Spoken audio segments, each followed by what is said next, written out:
sea su nombre. Bueno, vamos a empezar la palabra, el estudio de la palabra de Dios. Y vamos a buscar en las Biblias el libro de Lucas, capítulo 18, del 31 al 34. Lucas 18, del 31 al 34. Amén. Si lo tienen, me dicen amén. Gloria sea su nombre. Lucas 18, del 31 al 34, por favor. Gloria sea su nombre. Dice la palabra de Dios. Tomando Jesús a los 12, les dijo: He aquí subimos a Jerusalén, y se cumplirán todas las cosas escritas por los profetas acerca del Hijo de Dios, del Hijo del Hombre, voy a repetirlo.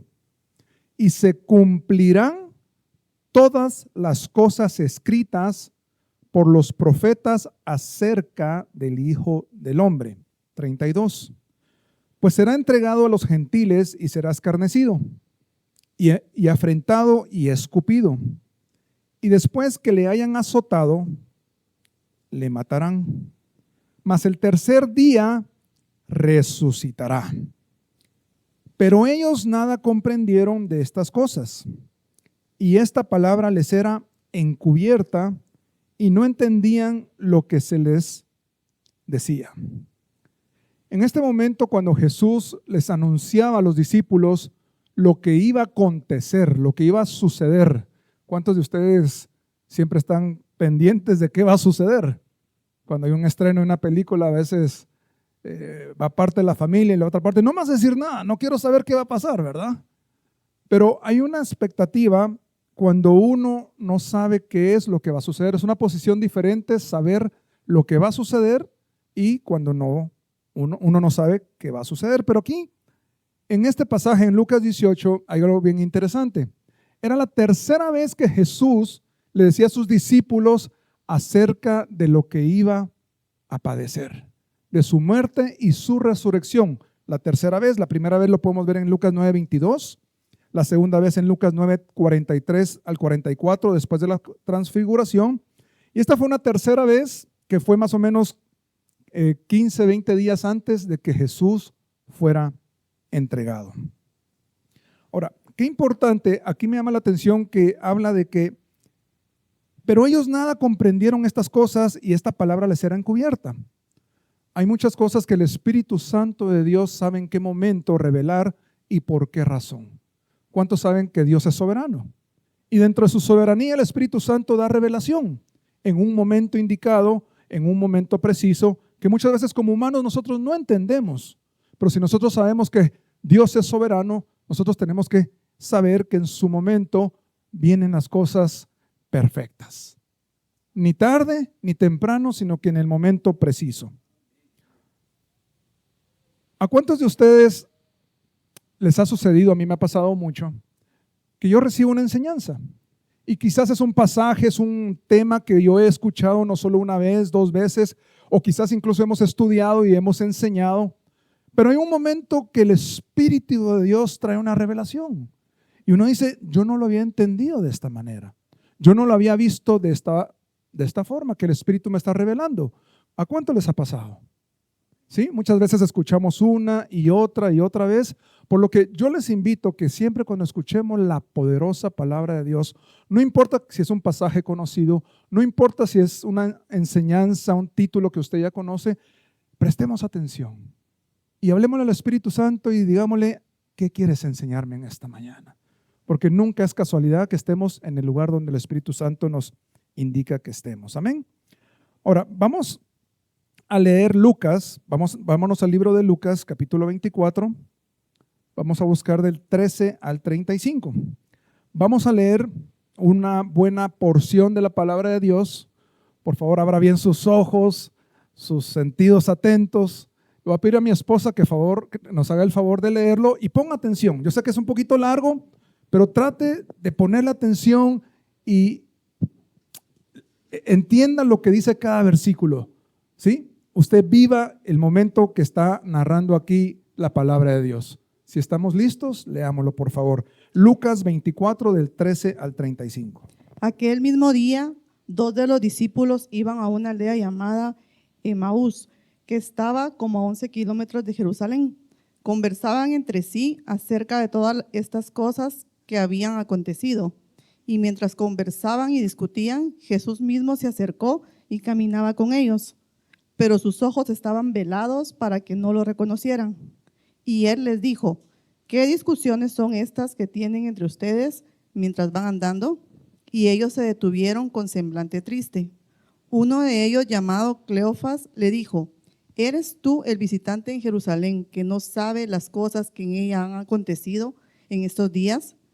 ¿Qué cosas?, les preguntó Jesús, y ellos le dijeron: las referentes a Jesús de Nazareno, que fue un profeta poderoso en obra y en palabra delante de Dios y de todo el pueblo. Y como los principales sacerdotes nuestros gobernantes los entregaron a sentencia de muerte y lo crucificaron. Pero nosotros esperábamos que Él era el que iba a redimir a Israel. Además de todo esto, este es el tercer día desde que estas cosas acontecieron.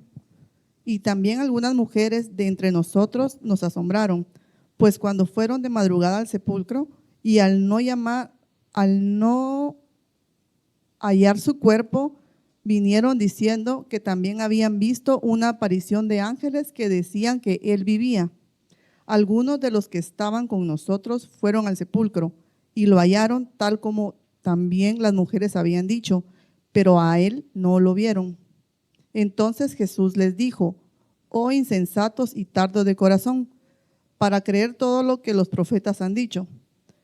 ¿No era necesario que el Cristo padeciera todas estas cosas y entraran en su gloria? Comenzando por Moisés y continuando con todos los profetas, les explicó lo referente a él en todas las escrituras. Se acercaron a la aldea a donde iban y él hizo como que iba más lejos. Y ellos le insistieron diciendo: quédate con nosotros, porque está atardeciendo y el día ya ha declinado. Y entró a quedarse con ellos. Al sentarse a la mesa con ellos, Jesús tomó el pan y lo bendijo, y partiéndolo les dijo. Entonces les fueron abiertos los ojos y reconocieron, pero él desapareció de la presencia de ellos. Y se dijeron el uno al otro: ¿no ardía nuestro corazón dentro de nosotros mientras nos hablaba en el camino, cuando nos abría las escrituras? Levantándose en esa misma hora, regresaron a Jerusalén y hallaron reunidos a los 11 apóstoles y a los que estaban con ellos, que decían: es verdad que el Señor ha resucitado y se ha aparecido a Simón. Y ellos contaban sus experiencias en el camino y cómo lo habían reconocido al partir el pan. Amén. Esa es la versión Dios habla hoy, y yo voy a estar aquí hablando en la versión Reina Valera. Este pasaje podemos ver que fue después de la crucifixión de Jesús. Leímos anteriormente, 15 días aproximadamente antes, Jesús anunciando lo que él iba a padecer, la crucifixión y su muerte, y también su resurrección. En este momento hay dos discípulos, no eran uno de los 11, sino que quizás era del grupo más grande, que era los 70, y había uno llamado Cleofas y el otro era anónimo, o sea, no se llamaba anónimo, sino que no tenía nombre. Cleofas y anónimo, ¿verdad? Entonces iban estos dos discípulos y dice que era el tercer día. Exactamente, Jesús había anunciado varias veces que el Hijo del Hombre iba a resucitar, ¿cuándo? Al tercer día. Estos dos discípulos no esperaron a ver la resurrección, sino que ellos vinieron y tomaron una decisión. Tomaron la decisión de ir hacia Emaús. Ahora, cuando ellos salieron, ¿de dónde? Ellos salieron de Jerusalén, que fue donde fue la crucifixión, y empezaron a caminar hacia Emaús. Yo quiero que usted pues pueda imaginarse esa escena. Y dice la palabra de Dios, lo que leímos juntos, es que ellos estaban tristes. Entonces, cuando ellos caminaban, estaban dándole la espalda a Jerusalén. Para los judíos, ¿qué era Jerusalén? Para los creyentes, ¿qué era Jerusalén? Era la ciudad de la promesa. Era la ciudad de la presencia de Dios. Era el lugar en donde Jesucristo estaba, y estaba el templo de Salomón, y ellos pensaban que vendría el Mesías, que ellos lo reconocieron. Porque cuando vamos a ir leyendo poco a poco, ellos describen quién era Jesús. Y no lo describen como cualquier persona, sino que ellos reconocen quién era Jesús. Pero ellos están decepcionados porque ellos dicen, no, lo que debería haber sucedido no sucedió. Y ellos iban caminando, dándole la espalda a la esperanza, a la presencia de Dios, a lo que ellos una vez habían creído. Y yo no estoy diciendo que habían dejado de creer, pero sus ojos habían presenciado algo que los había dejado tristes, decepcionados. Incluso yo creo que ellos estaban pensando que, bueno, ya, esto acabó, esto terminó. Vamos a leerlo, versículo 13.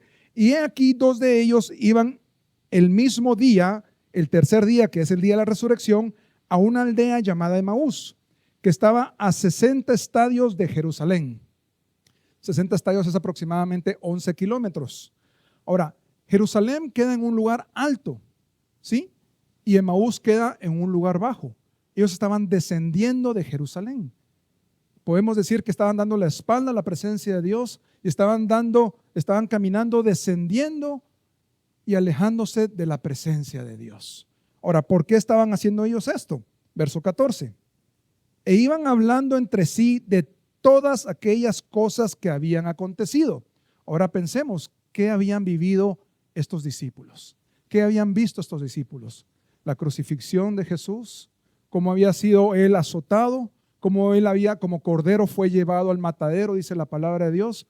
Y usted sabe todo lo que Jesús vivió en ese momento, y ante los ojos de ellos, carnales, los ojos de ellos habían visto al Mesías crucificado, al Mesías vencido, por decirlo de esa manera, al Mesías muerto. La esperanza que ellos tenían ese domingo de Ramos, ese domingo en donde ellos vieron a Jesús entrando de una manera triunfal sobre el asno, ¿sí? La gente recibiéndolo como él se merecía, como lo dice en Zacarías, en la palabra de Dios. Ellos viendo a Jesús entrando triunfante a Jerusalén y después viéndolo crucificado en la cruz, lo que ellos miraban con sus ojos, ellos decían, no, aquí ya se terminó todo. Nosotros creíamos que Él era el Mesías, el que nos iba a liberar de todo esto. Voy a seguir leyendo. 14. E iban hablando entre sí de todas aquellas cosas que habían acontecido. Verso 15. Sucedió que mientras hablaban y discutían entre sí, Jesús, ya resucitado, Jesús mismo se acercó. ¿Y qué hacía Jesús? Caminaba con ellos. Qué interesante ver que estos hombres, a pesar de que decidieron tomar el camino de alejarse de Jerusalén, de decidir y no creer en fe lo que ellos no entendían, porque realmente ellos no entendían lo que había pasado. Ellos estaban caminando por vista y no por fe. Lo voy a repetir. Ellos estaban caminando por vista. ¿Qué es lo que sus ojos vieron? ¿Qué fue lo que sus ojos vieron hace 3 días? A Jesucristo crucificado, muerto y sepultado. Ellos estaban caminando por vista. Pero si ellos hubieran caminado por fe, que es lo que vamos a ver más adelante, ¿qué es lo que sus ojos hubieran entendido o visto? Hubiera sido un tema totalmente diferente. Pero aquí Jesús se les une. Y a pesar de que ellos estaban decepcionados, desanimados, estaban tristes, Jesús viene y les sale el encuentro en su camino. ¿Cuántos de nosotros nos hemos encontrado en situaciones en donde estamos decepcionados, estamos tristes, estamos en una situación en donde vulgarmente existe con el moco caído, estamos de luto, estamos de tantas maneras que nos sentimos solos y nuestra acción quizás en vez de estar en Jerusalén buscando la presencia, porque Jerusalén es el lugar para ir a adorar. La gente llegaba a Jerusalén para adorar a Dios, para buscar la presencia de Dios. Entonces ellos estaban alejándose del lugar donde se adora a Dios. Entonces muchas veces cuando hay situaciones en nuestras vidas y nosotros vemos con nuestros ojos naturales y no con los ojos espirituales, nosotros nos alejamos. Y empezamos a alejarnos de la presencia de Dios, nos empezamos a alejar de la comunión con el Espíritu Santo, de la comunión con nuestros hermanos. Pero qué interesante que Jesús en ese momento se les acercó. Y ellos venían caminando solitos y de repente se les acercó.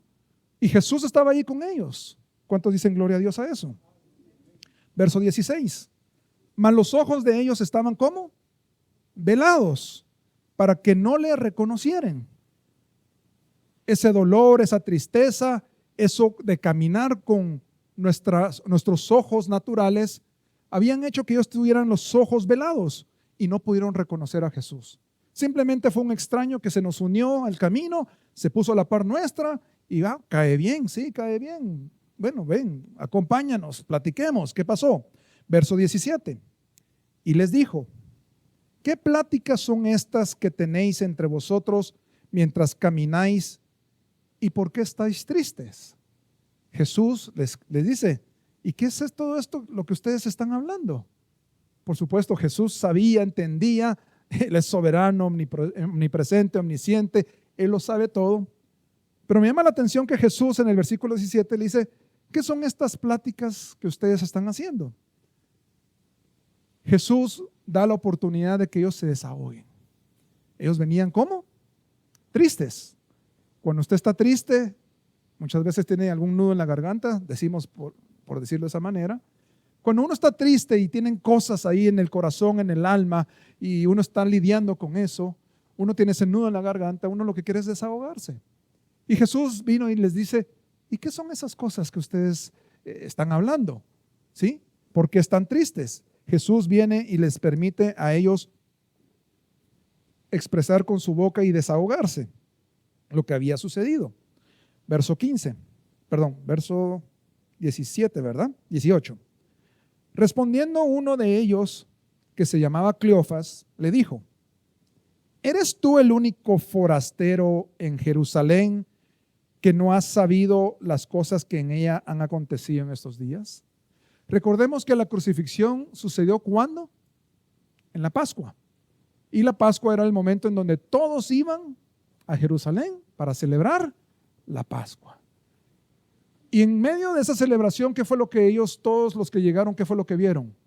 La crucifixión del Hijo del Hombre, de Jesucristo. Entonces había muchas personas que habían llegado y muchas personas que se estaban retirando. O sea, había tantas personas, pero todos habían visto y vivido lo que había sucedido. Y Cleofas le pregunta, ¿eres tú el único forastero? Porque habían muchos forasteros caminando en esos caminos en Jerusalén, que no ha sabido las cosas que en ella han acontecido en estos días. Verso 19. Entonces él les dijo, ¿qué cosas? Díganme, ¿qué fue lo que sucedió? Y ellos dijeron, de Jesús Nazareno, que fue varón, profeta, poderoso en obra y en palabra delante de Dios y de todo el pueblo. Cleofas y el anónimo, que si usted quiere ponerle nombre, yo le invito a que ponga su nombre, ¿sí? Si usted quisiera hacerlo de esa manera, ponga el nombre de su vecino. Pero Cleofas tenía, y el anónimo tenía bien claro quién era Jesús. Si es cierto que ellos estaban tristes, si es cierto que ellos estaban desanimados, si es cierto que ellos estaban alejando de Jerusalén, pero ellos sabían quién era Jesús. Ellos eran ¿quiénes? Discípulos. Y los discípulos andaban cerca de Jesús, viviendo en carne propia todo lo que Jesús había hecho. No solo sus enseñanzas, los milagros, las sanidades, las resurrecciones, liberar a los cautivos. Ellos vivieron en carne propia el poder de Dios y lo que Jesús era y es realmente. Ahora, aquí en el 19 vemos bien claro, ellos sí sabían quién era Jesús. ¿Y qué dijeron sobre Jesús? Varón profeta. Para muchos de nosotros cuando leemos esto diremos, bueno, sí, hay muchos profetas en la Biblia. Pero cuando ellos mencionan varón profeta, ¿por qué no era tan cualquier cosa? Porque hacía 400 años no había profeta en Jerusalén para hablarle al pueblo. 400 años. El último profeta había sido en el Nuevo Testamento, en el Antiguo Testamento, Malaquías, si no estoy mal, ¿verdad? Malaquías, que fue escrito 435 años antes de Jesucristo. O sea que desde Malaquías, 400 años, no había profeta. Y luego en el Nuevo Testamento, la primera voz escuchada de parte de Dios fue cuando el ángel Gabriel le habló a Zacarías, que es el padre de Juan el Bautista, anunciando que Juan vendría para anunciar la venida y preparar el camino para Jesucristo. Y ahí es donde empezaron ellos a volver a escuchar. Dios dice, Dios habla, Dios le habla a su pueblo de nuevo. 400 años. Si usted pertenece a esa generación que 400 años no había escuchado la voz de Dios y de repente escucha a alguien que habla con autoridad, dice la palabra de Dios. Porque Jesús hablaba con autoridad y siempre cuando Jesús hablaba decía, de parte de mi Dios, de parte de Dios mi Padre. Jesús siempre mencionaba que Él venía de parte de Dios. Las palabras, su enseñanza, su actuar, su accionar, todo lo que Jesús hacía, ¿de parte de quién venía? De parte de Dios. Entonces la gente decía, profeta de Dios, pero 400 años después. Amén. Entonces era la voz de Dios hablando. Dice, poderoso en obra y en palabra. Vemos a Jesucristo poderoso en obra y en palabra. Las palabras que Él enseñaba, todo lo que Él decía, lo decía con autoridad, reconocían todos. Por eso le decían maestro. Y la obra, el poder de los milagros, señales, prodigios que Él hacía. Todos hemos leído los evangelios y vemos cómo Él manifestaba ese poder. Y también dice, al final, poderoso en obra y en palabra delante de Dios y de todo el pueblo. Y de todo el pueblo. O sea que no solo eran los discípulos, no solo eran algunas personas. El pueblo entero había vivido, había experimentado, había visto lo que Jesús era en ese tiempo, lo que Jesús hizo en ese momento. ¿Se recuerdan en la entrada triunfal que fue dicho por Zacarías hace 500 años? Zacarías en su libro, no recuerdo el capítulo, pero Zacarías habla muy bien que la entrada de Jesucristo encima del pollino, encima del asno, esa entrada triunfal. ¿Y quiénes lo recibieron? ¿Solo los discípulos? Las multitudes. Y gritaban, Hosana al Hijo de David. Las multitudes habían visto a Jesús triunfante entrando. Ahora, veamos un poquito esto porque hay quizás una, no contradicción, pero hay algo que no cuadra. Los discípulos vivieron el poder de Dios. Los discípulos vivieron las enseñanzas de Dios. Los discípulos vieron a las multitudes reconociendo al Mesías. Pero en este momento, Cleofas y la otra persona estaban desanimados, estaban tristes, alejándose de la presencia de Dios, alejándose donde uno tiene que estar para adorar a Dios, bajando, descendiendo de la presencia de Dios, tristes, aunque ellos conocían la verdad. Por eso yo cuando empecé con el versículo donde era el tercer anuncio, donde Jesús mismo les enseñaba y les decía, esto debo yo de padecer. Y muchas veces nos sucede eso. A veces estamos con los ojos vendados, estamos no poniendo atención, por decirlo de esa manera, y estamos más preocupados por nuestras aflicciones, por lo que nuestros ojos naturales miran. Estamos más preocupados por lo natural que en lo espiritual. Y ellos se dejaron llevar por lo natural, porque si ellos hubieran recordado todo lo que ellos habían aprendido, y vamos a leerlo aquí más adelante, las cosas hubieran sido diferentes. ¿Estamos poniendo atención? Amén. ¿En qué versículo me quedé? 19, gracias. El 20 entonces. Y como le entregaron los principales sacerdotes y nuestros gobernantes a sentencia de muerte y le crucificaron. ¿No es esto lo mismo lo que leímos anteriormente? Lo que Jesús mismo había dicho que iba a suceder. Ya lo sabían, pero ellos no lo entendían. Verso 21. Pero nosotros esperábamos que Él era el que había de ¿qué? De redimir a Israel. Y ahora, además de todo esto, hoy es ya el tercer día que ya esto ha acontecido. Ellos tenían la confianza, la esperanza que Jesucristo era el Mesías y que era la persona que iba ¿qué? a redimir a Israel. Pero aquí en este versículo nosotros nos damos cuenta que ellos están hablando y están transmitiendo, están diciendo que nosotros pensábamos, en otras palabras, creíamos, pero no sucedió. Las esperanzas que ellos tenían, lo que ellos creían, había sido crucificado y según ellos había terminado. Ahora, ¿qué fue lo que sucedió? Usted y yo sabemos el final. O sea, como que ya nos contaron el final, ya lo leímos, ya sabemos qué es lo que sucedió. Sabemos que Jesucristo vive, Él resucitó y no solo redimió a todos aquellos que creyeron, sino que también a nosotros. Amén. Pero nosotros sabemos el final. Pero ¿qué hay de ellos dos? ¿Ellos sabían el final? ¿Ellos habían entendido la palabra de Dios? Ellos no lo habían entendido, ellos no lo habían visto. Ahora, veamos por un momento qué es lo que ellos creían. Es que nosotros pensábamos que Jesús iba a ser el que nos redimía. ¿Nos redimía de qué? Nos redimía del yugo del Imperio Romano. Ellos lo que estaban esperando en sus ojos naturales era lo que ellos estaban viviendo. ¿Y qué es lo que ellos estaban viviendo? Ellos estaban viviendo bajo el yugo de los impuestos de los romanos, de toda esa situación del Imperio Romano que ellos ya no lo aguantaban. Entonces ellos pensaban que el Redentor, que el Mesías iba a ser alguien geopolítico. Ellos pensaban que iba a ser como el rey David. ¿Qué fue lo que hizo el rey David? Él peleó guerras, peleó batallas en el nombre de Jehová, él pidió instrucciones a Dios y él se sentó en un trono físico. Y quizás Cleofas estaba esperando ver a Jesucristo vencer al Imperio Romano, libertar a los judíos del Imperio Romano y que Jesús se sentara en un trono en Jerusalén.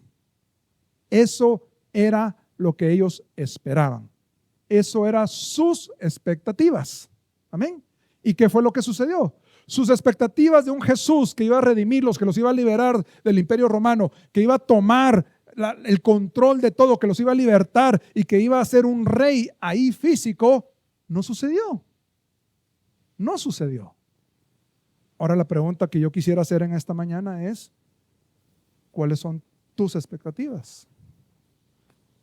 ¿Cuáles son nuestras expectativas? Nuestro diario caminar, usted y yo tenemos un camino. Usted hoy caminó y tomó un camino. Usted mañana va a tomar un camino. Usted dentro de un mes va a seguir su camino y cada uno de nosotros tenemos expectativas. ¿Qué expectativa tiene usted para el lunes? ¿Qué hay en su plan? ¿Qué hay en su mente? Todos tenemos expectativas. Y yo estoy seguro que usted tiene expectativas.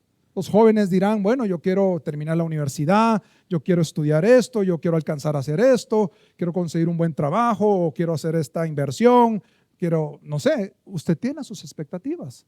Y así cada uno de nosotros tenemos expectativas. Ellos caminaban por vista, pero no por fe. Y nosotros los hijos de Dios hemos sido llamados a caminar por fe y no por vista. Entonces yo quisiera preguntarnos a nosotros mismos, al anónimo, que estamos en el camino, ¿cómo nos sentimos en primer lugar? ¿Hay decepciones? ¿Hay tristezas? ¿Hay circunstancias? ¿Es que me preocupan mis hijos? Etcétera, etcétera. Y quizás nuestras expectativas se basan en lo que nuestros ojos ven en el mundo natural y las expectativas no son las que son conforme a la palabra. No sé si podemos relacionar lo que estaban viviendo estos hombres con nuestras vidas. Estos hombres eran discípulos, conocedores de la palabra. ¿Conocían la palabra? Amén, sí la conocían. Sigamos leyendo y vamos a ver. Porque Jesús vino y les recordó. Y empezó desde Moisés, desde el Pentateuco, desde la Torá y les dijo, ¿te acuerdas que aquí dice esto? ¿Sí? ¿Te acuerdas que en los Salmos dice que echarán a suerte mis vestiduras? ¿Y qué fue lo que pasó en la cruz? ¿Te acuerdas que decía que iba a resucitar al tercer día? Ellos no se habían dado cuenta, pero había resucitado al tercer día. Isaías 53. Podemos leer Isaías 53 en donde todo lo que sucedió a Jesucristo. Como cordero fue llevado al matadero. Y podemos leer lo que dice.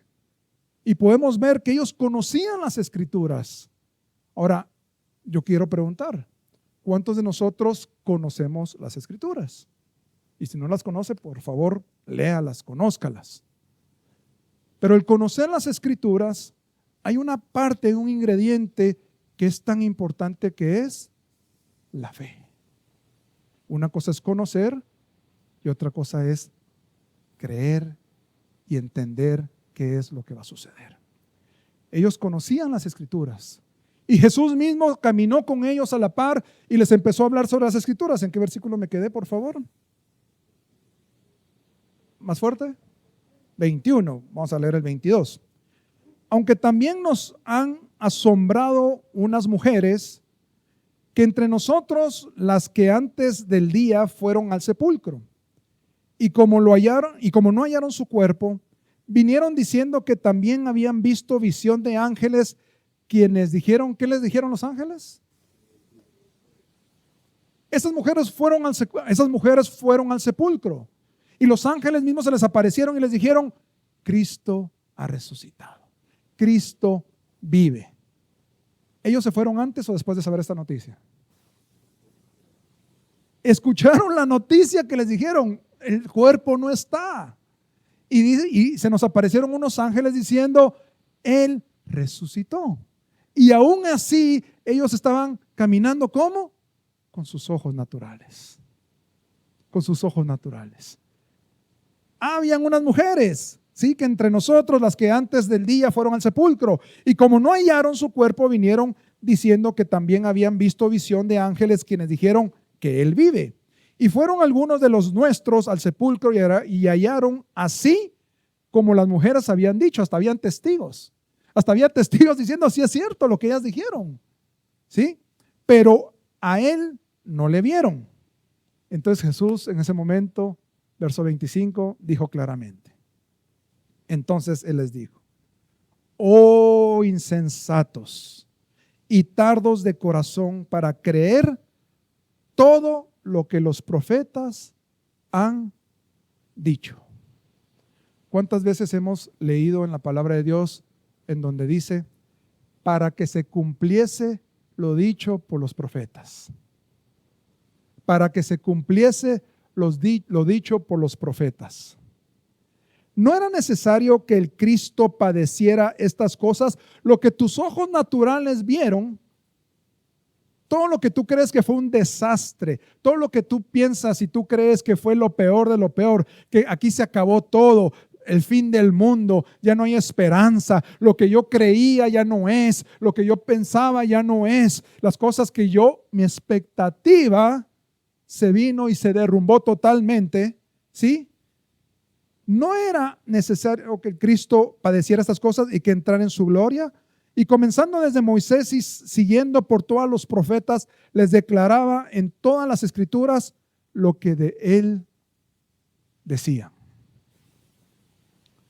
Si nosotros venimos y estudiamos la palabra de Dios y usted empieza a buscar las profecías desde el principio en el Antiguo Testamento, hay más de 300 profecías cumplidas en Jesucristo. Escuche bien esto.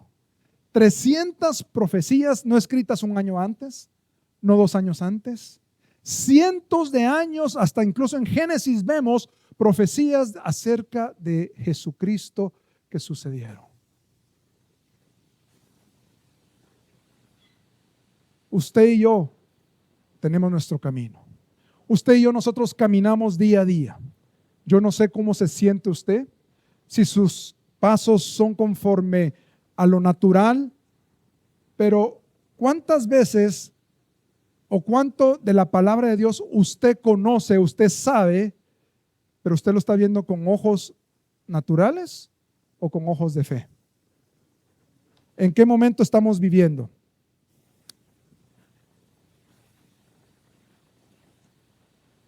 Hay algo bien interesante. Se lo voy a ver aquí.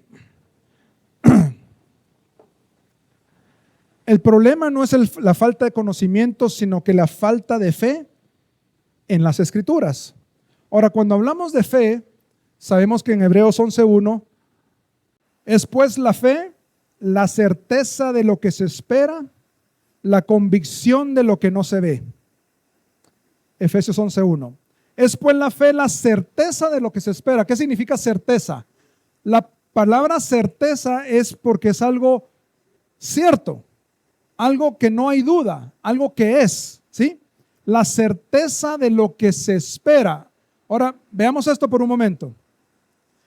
La certeza de lo que se espera. ¿Qué es lo que usted espera? Pregunto yo. ¿Qué es lo que usted espera? Porque Cleofas estaba esperando a un David que se sentara en el trono, a Jesús librándolos del yugo romano. Eso era lo que estaba esperando Cleofas. Ahora el anónimo, ¿qué es lo que estaba esperando el anónimo? Usted y yo. ¿Qué es lo que estamos esperando nosotros? ¿Qué es lo que usted espera? ¿Será que lo que usted espera, la expectativa que tenemos cada uno de nosotros, está, número uno, alineada con la palabra de Dios? Aparte de estar alineado con la palabra de Dios, aquí viene la segunda parte. Dice, es pues la certeza de lo que se espera, la convicción de lo que no se ve. La convicción es otra palabra, un sinónimo de certeza, una convicción. Usted está totalmente convencido. La convicción de lo que no se ve. Ahora, ¿qué dice la palabra acerca de lo que no se ve? 2 Corintios 4:18 dice, no mirando nosotros las cosas que se ven, sino las cosas que no se ven. Lo voy a repetir. No mirando nosotros las cosas que se ven, sino que las cosas que no se ven. Pues las cosas que se ven son temporales. Digan conmigo, temporal. Las cosas que se ven, las expectativas naturales que nosotros ven, nuestros ojos naturales ven, son momentos temporales. Pues las cosas que se ven son temporales, pero las que no se ven son eternas. Quedémonos con esa palabra, por favor. Las cosas que no se ven son eternas. Las cosas que no se ven son eternas. Ahora, la convicción de lo que no se ve, la convicción de las cosas eternas. Muchas veces decimos, no, yo tengo fe que me voy a ganar la lotería. ¿Serán cosas eternas? Es que yo tengo fe que Dios me va a cambiar el carro. Yo tengo fe que mis expectativas, lo que mis ojos naturales ven, lo que mis deseos, mi carne quiere, esas expectativas, yo tengo fe en que eso va a suceder. ¿Eso es lo que está hablando la palabra? La palabra está hablando sobre la convicción de lo que no se ve, sobre la convicción de lo eterno, que es mucho mayor. Porque lo natural viene de lo espiritual, lo que se ve viene de lo que no se ve. ¿Y qué es más importante? Cleofas miraba lo natural. Ellos estaban caminando, alejándose de la presencia de Dios, porque ellos estaban viendo lo natural, no lo espiritual, lo importante. Porque si ellos hubieran visto la revelación de lo que la palabra les había ya mostrado desde antes, hubiera sido otra cosa. No estuvieran alejándose, sino que estuvieran celebrando la resurrección y proclamando el evangelio. Él resucitó. Él no se estarían alejando. Ellos estarían ahí proclamando el evangelio de Dios. Pero la convicción, la certeza, la convicción de lo que no se ve, nosotros debemos tener fe. ¿Fe en qué? No en tus gustos, no en lo que uno naturalmente quiere. Nosotros debemos de tener fe en la palabra de Dios. ¿Fe en qué? En lo que nos enseñó Miguelito, por ejemplo, el Espíritu Santo. ¿Cuántos de nosotros, después de escuchar a Miguel enseñando sobre el Espíritu Santo el día jueves, oramos al Espíritu Santo? Y ya tenemos la certeza, ya tenemos la seguridad que el Espíritu Santo no nos visita, sino que Él mora en nosotros. ¿Qué dice la palabra? Que usted y yo, cuando nos convertimos, somos hijos de Dios, somos sellados por el Espíritu Santo de Dios. Entonces, la certeza, esa confianza en lo eterno, en el Espíritu Santo. ¿Cuántos de ustedes amanece diciendo, yo amanecí juntamente con el Espíritu Santo? El Espíritu Santo está a la par mía, está en todo momento. No es que se olvidó de mí, no es que se fue a pasear, no es que visítame Espíritu Santo. Si usted no es hijo de Dios, está bien. Pídale al Espíritu Santo que lo visite y le redarguye para que se pueda convertir a Jesús. Pero si usted es un verdadero hijo de Dios, usted sabe porque sabe con la certeza, la convicción en lo eterno, en la palabra. La palabra de Dios es viva y eficaz y es eterna. La palabra de Dios nos asegura y nos dice el Espíritu Santo, tú y yo somos templo del Espíritu Santo. El Espíritu Santo mora en nosotros. Ahora, ¿cuánto lo sabemos y cuánto lo vivimos? Preguntémonos. ¿Cuántos caminamos como Cleofas bajando Jerusalén y diciendo, no, es que me fue mal, es que no sucedió como yo quería, yo estaba esperando un ascenso, yo estaba esperando que mis hijos fueran 100 puntos siempre, pero hay algunos que son rebeldes, que me sucedió esto, me sucedió lo otro, mi matrimonio, mis circunstancias? ¿Cuántas cosas nosotros por ojos naturales vivimos y estamos entristecidos? Pero Jesús está ahí a la par de uno. Y en vez de decir, no, yo estoy gozoso. ¿Y por qué estás gozoso? Si estás enfermo y estás a morir. Porque Pablo dijo, el vivir es Cristo y el morir es ganancia. ¿Por qué? Porque él tenía los ojos ¿en dónde? En lo eterno. Pablo tenía los ojos ¿en qué? En lo eterno. Él no se estaba fijando en lo natural. Y él vivía en ese momento. Porque a pesar del aguijón, a pesar de todo, él estaba con tal gozo. Decía, no hombre, para mí si me muero ahorita es ganancia. Porque sus ojos estaban en lo eterno. Cleofas y el anónimo, ¿en dónde están nuestros ojos? ¿Cómo vivimos nosotros? ¿Cuál es el camino que usted y yo estamos caminando hoy en día? Si yo le pregunto cuáles son sus planes para el lunes, para el martes, para el miércoles, dentro de un mes, ¿cuánto de eso es eterno? Jóvenes, ¿cuánto de sus planes usted está incluyendo algo eterno? Está bien, piensa en sus universidades, en su futuro, en vivir bien, en tener una familia. Estoy totalmente de acuerdo porque no somos de este mundo, pero vivimos en este mundo y tenemos que ser buenos administradores de lo que sucede en este mundo. Pero ¿qué cosas de lo eterno estás haciendo tú en tu agenda personal, en tu caminar? En vez de caminar hacia Emaús, tú vienes y caminas hacia la presencia de Dios para que el Espíritu Santo te guíe y digas, ¿qué tesoros estoy haciendo en los cielos? ¿Qué estás haciendo tú que son tesoros en el cielo y no son tesoros en la tierra? No hagáis tesoros en la tierra, dice la palabra, sino que hacéis tesoros ¿en dónde? Ahora pongámoslo en práctica. Veamos nuestra agenda personal y me incluye a mí porque esto realmente me redarguyó mucho. ¿Cuánto de mi agenda personal estoy haciendo algo eterno? Y estoy caminando en fe, no por vista natural, sino que mis ojos puestos en la eternidad de Dios. Convicción de lo que no se ve. Convicción de lo que no se ve. Usted sabe que en el griego, cuando usted mira el original, de lo que no se ve se refiere a lo eterno.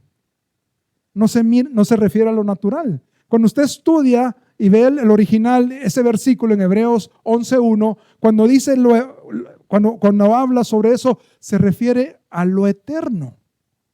Y cuando habla de convicción, que acá hay una frase que se me olvida, la palabra convicción en el hebreo significa evidencia objetiva, que es algo utilizado en esos tiempos, evidencia objetiva en un juicio. Cuando usted va a un juicio y usted lleva una evidencia objetiva, es porque es algo real, es algo que defiende o demuestra su argumento, si es verdadero o si es falso. La convicción de lo que no se ve es la evidencia objetiva, ¿sí?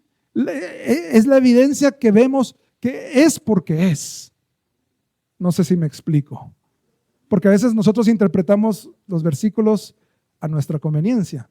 Yo tengo fe porque Dios va a conceder todos los deseos de mi corazón. ¿Y cuántos de esos deseos son eternos?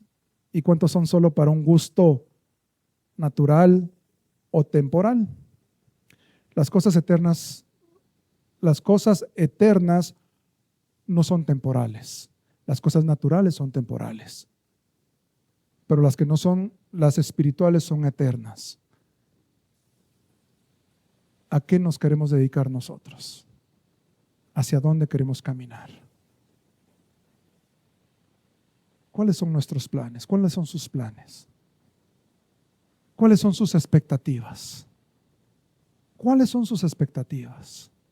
Tuvimos una reunión el sábado anterior.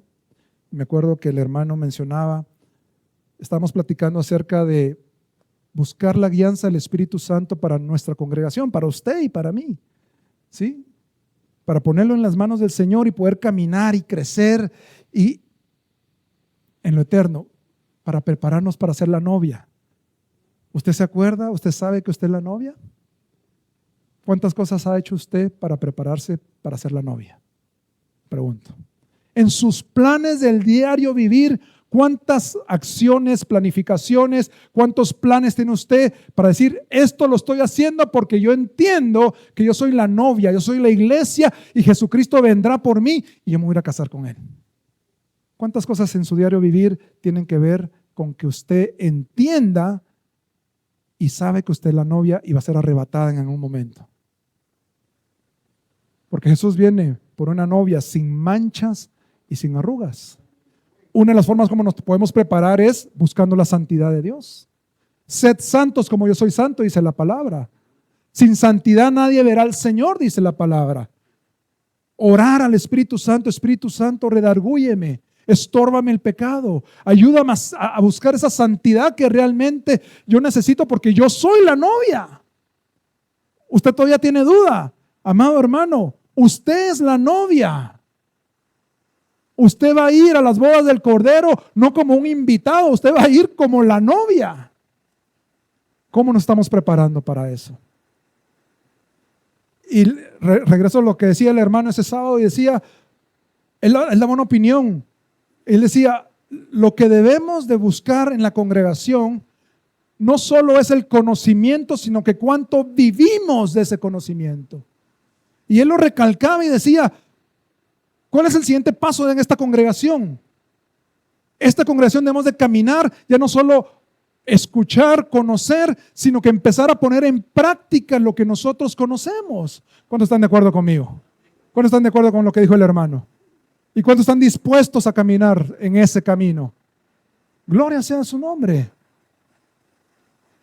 Dios no quiere que nosotros caminemos por un camino que nos estamos alejando. Emaús quizás era la comodidad para Cleofas. Ahí alejado de la crucifixión, alejado de lo que había sucedido.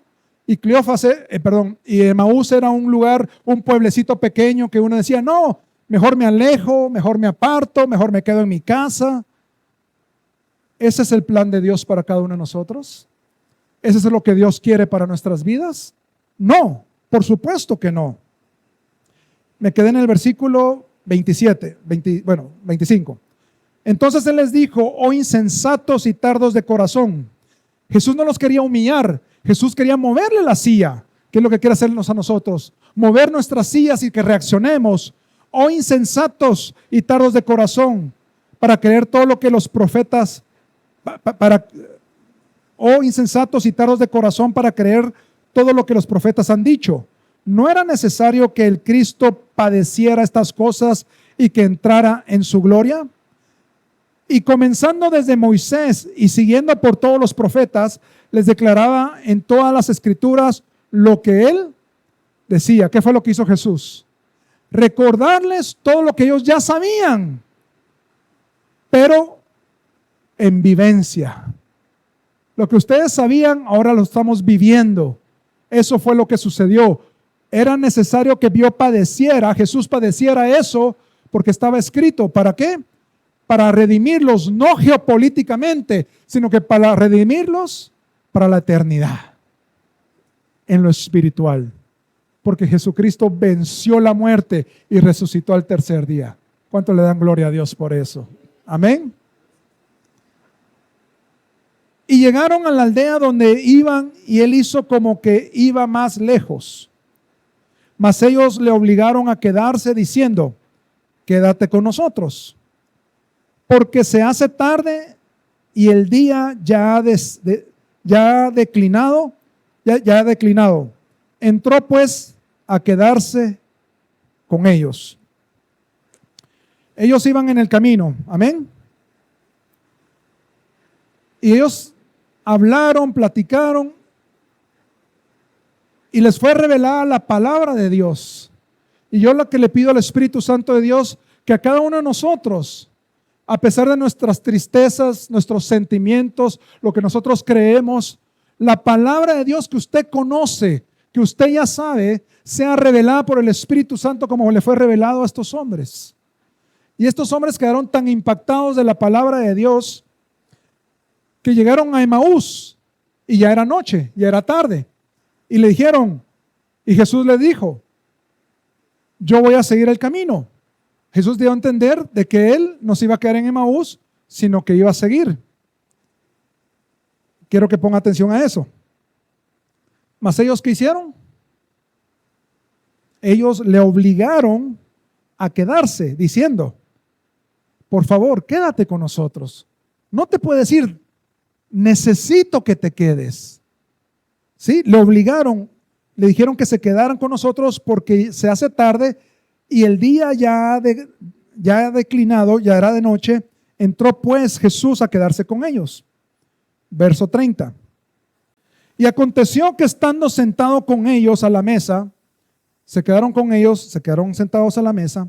Y aconteció que estando sentados ellos a la mesa, tomó el pan y lo bendijo, lo partió y les dijo.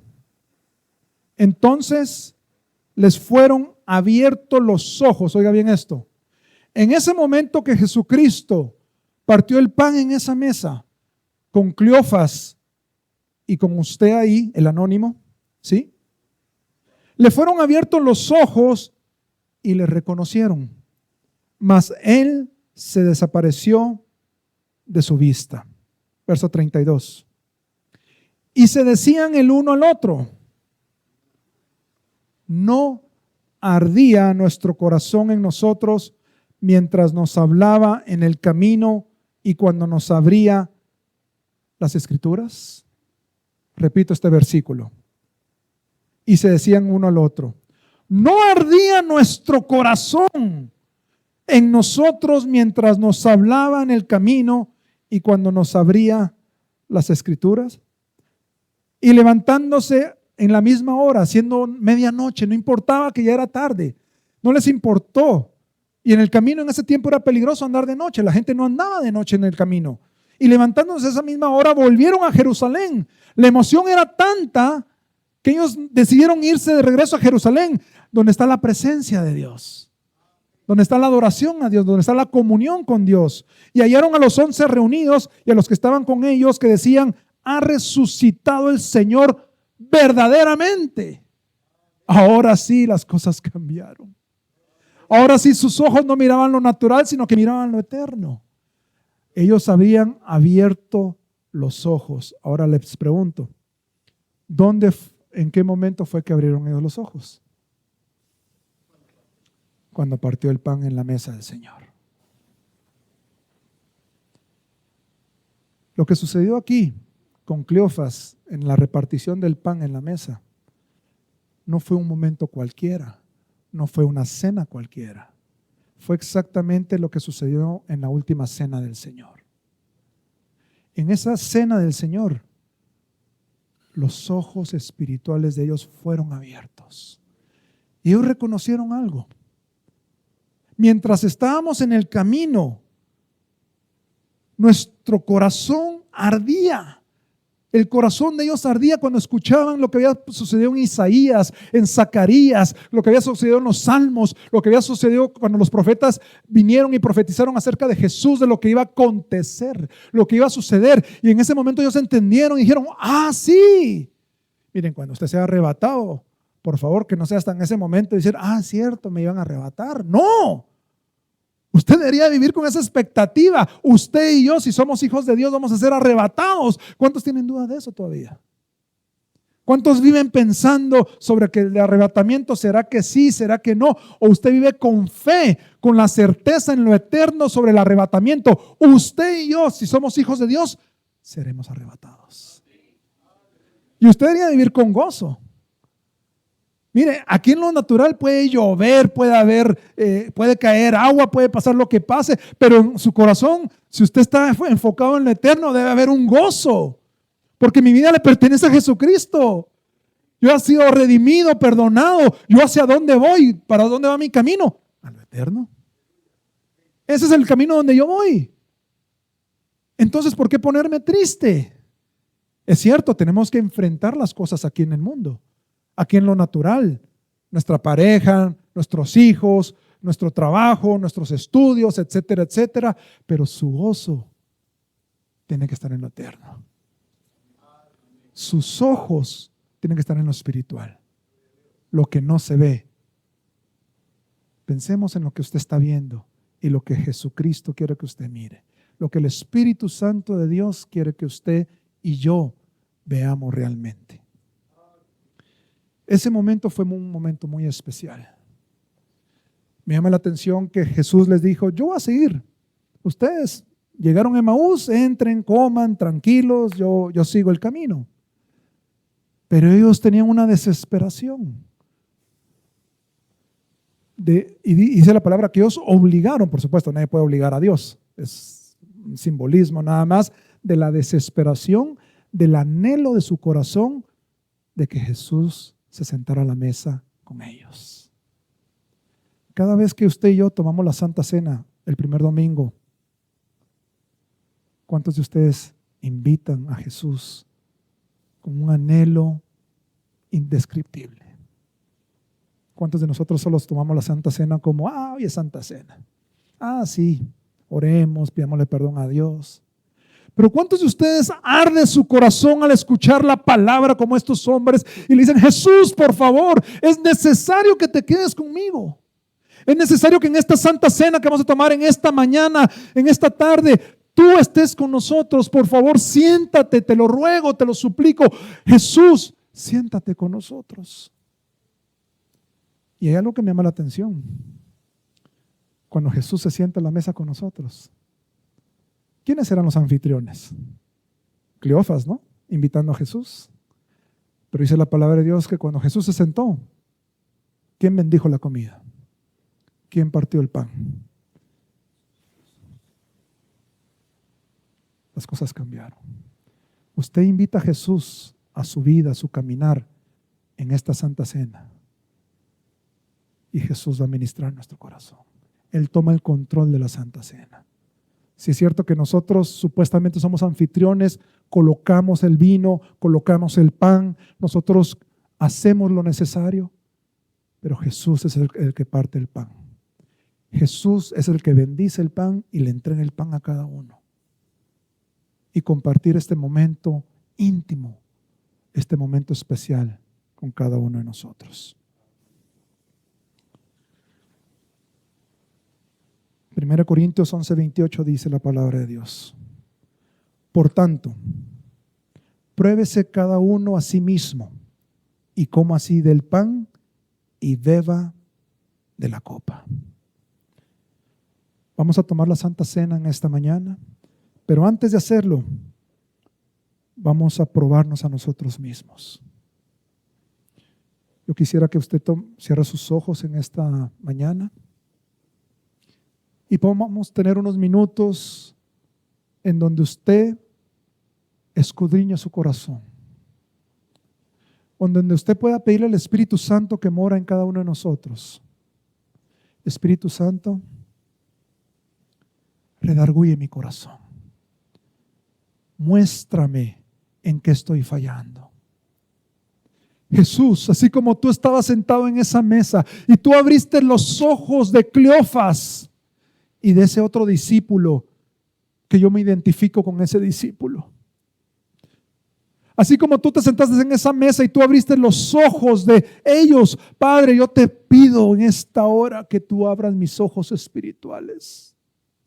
Tú conoces mi vida y tú sabes si yo he estado caminando en lo natural. Pero Señor, yo quiero enfocarme en lo eterno, porque yo he escuchado tu palabra y tu palabra es viva y eficaz. Tu palabra es verdad. Y yo en esta mañana, yo anhelo y deseo caminar en fe. pero en fe en lo eterno, no en los propios deseos de mi corazón, sino que en esa fe en lo eterno, para hacer los tesoros que tú quieres que yo haga en los cielos. Yo no sé si hay aquí alguno que se sienta cansado, que tenga ceguera espiritual, que pueda decir, sí, yo cuando leo la palabra no entiendo la palabra. Este es el momento, amado hermano, hombre y mujer.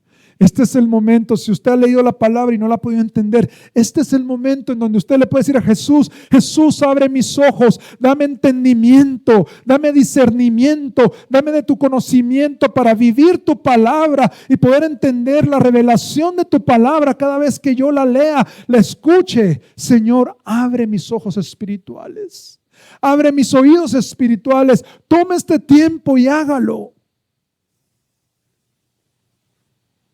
Si tú tienes dudas en tu caminar, ¿de qué manera has estado caminando?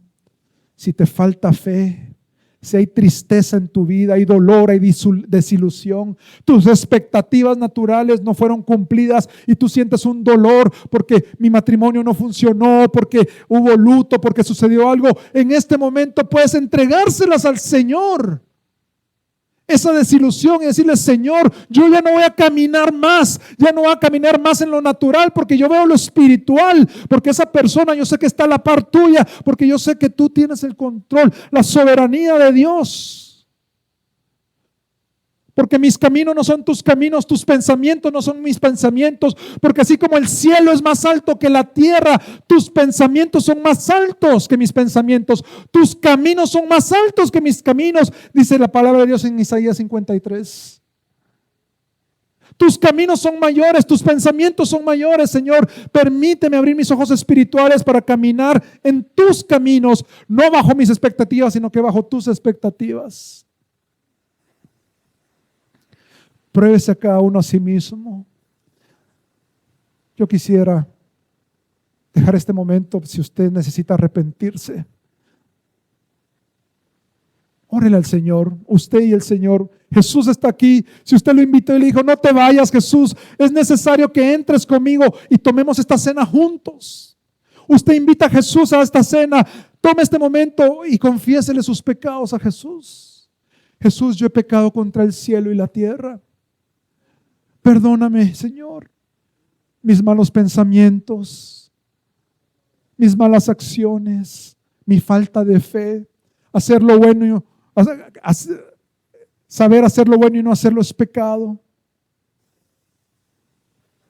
Romper la ley es pecado. Todo lo que no es de fe es pecado. Usted sabe el significado del pecado. Usted sabe si ha pecado o no ha pecado. Póngase a cuentas con el Señor. Tome este momento y pongámonos a cuentas con el Señor.